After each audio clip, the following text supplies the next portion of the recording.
In Big Ten playoff games, Penn State is playing host to SMU, and thanks to EA College Football 25 video game, we got a sneak peek of what this matchup could look like at Beaver Stadium, since the last time they played here it was 1978. The winner of this one will face Boise State in the Fiesta Bowl.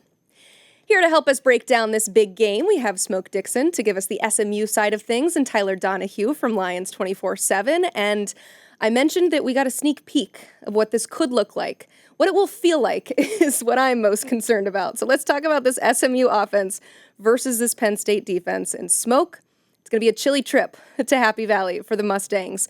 How does the way that SMU plays offense travel in the cold?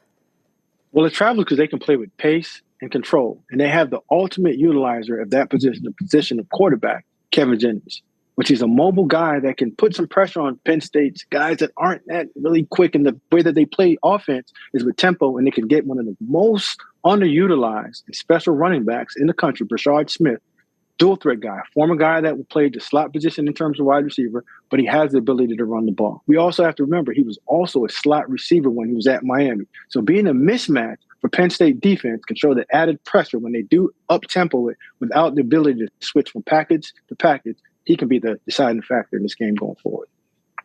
Smoke brought up tempo there. That was a problem for Penn State last time they were on the field against Oregon in the Big Ten championship game. That evening in Indianapolis, Dylan Gabriel and the Ducks put up 4 touchdowns on their first 5 possessions, helped bury Penn State 28-10, really put them in dire straits there early in the matchup. And I look at this situation, SMU traveling up to face a very difficult, hostile environment with the weather. What you want to do is bury them earlier, not give them that sense that they belong, not give them that sense of success on offense for Kevin Jennings at quarterback. And I think that's the most important thing for Penn State, a fast start. It's been a little bit of an issue for this defense over the course of the year. Even in blowout wins, they've given up long opening drives that have resulted in points and maybe set the tone for the opponent. You don't want that to happen this time for a team that really proved a lot to itself during the ACC run. And then in the second half against Clemson, I think Abdul Carter off the edge, really going to be important. Can he disrupt Jennings early, often, keep him off track? And then at the second level, middle linebacker Kobe King, team captain, he's going to be really important in patrolling and avoiding Jennings from becoming a runner downfield. And we know Jennings can buy himself some time, create opportunities for his pass targets downfield. That's where I'm looking at safety Jalen Reed. Didn't have his best performance against Oregon, but he has been really one of their top-notch defenders, a do-it-all type in that defensive secondary. So their star players got to play like star players on defense. I know they have a bad taste in their mouth after surrendering 50-plus points against, or 40-plus points against Oregon. It was one of their worst defensive performances in recent memory. They got a chance to atone for that in the playoff matchup. And I think if we see signs of that early, it could spell a really long afternoon for Jennings and the SMU offense. Tyler, you said they need to start fast on the defensive side of the ball, but I'm sure they love the Clemson script from the ACC championship game and start just as fast on offense. So what is the key for Penn State's offense in this game against SMU's defense?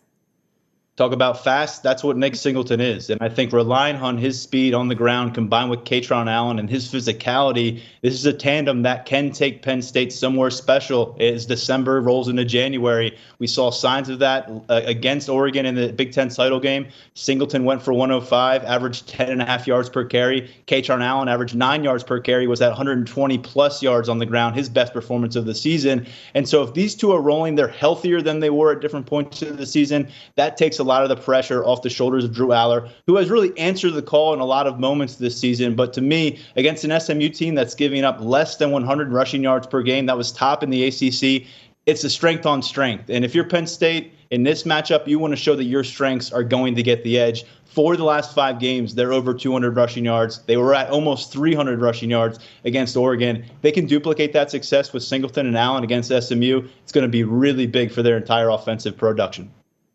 When you talk about taking away somebody's strength, you got to go now to the team's best player, in my opinion, is Tyler Warren. Tyler Warren is the best tight end in the country. And when Tyler Warren plays good, Penn State is almost unbelievable. You can't beat it. So for SMU, they have to find a way to bracket him. They play with the 3 safety looks, so find a way how to get 2-on-1 at all times and make sure that he's not a disruptive factor in the game. And when you do that, now you have to show the ability to put pressure on Drew Aller, which they've shown all year with Isaiah Smith and Jafari Harvey. Both of those guys have over 7 sacks apiece. So when you do that, you just keep him in the pocket. Make sure that Tyler Warren is not lining up in the receiver position, the tight end position. Sometimes he lines up with the quarterback. So you have to identify him and make sure that you take them away from their game and make sure if they are going to give you a problem, make sure it's coming from the running game, not the explosive pass game that Tyler Warren can show us. All right, guys, let's end real quick with just one key to victory here. Tyler, what is it?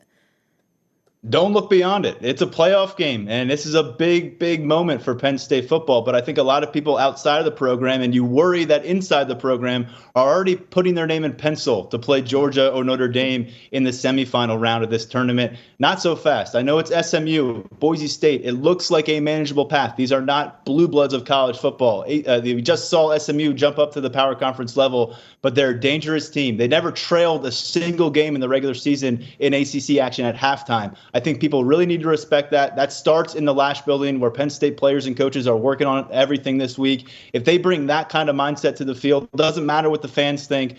Penn State needs to respect this opponent. They need to cross it off their list before they can get down to Fiesta Bowl and face Boise State.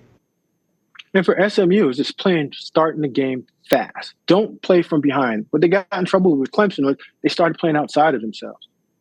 Came out, 3 and out, next play, 3 and out, turnover. With Penn State, you have to start fast and make sure that Penn State is playing on your terms. And when I say by on terms, making sure that you're playing with tempo and getting them out of their comfort zone of wanting to play slow and ball control offense. All right. Thank you both so much. It is SMU and Penn State for the right to play Boise State in the Fiesta Bowl. Keep it locked into Lions 24/7 for all things Penn State football.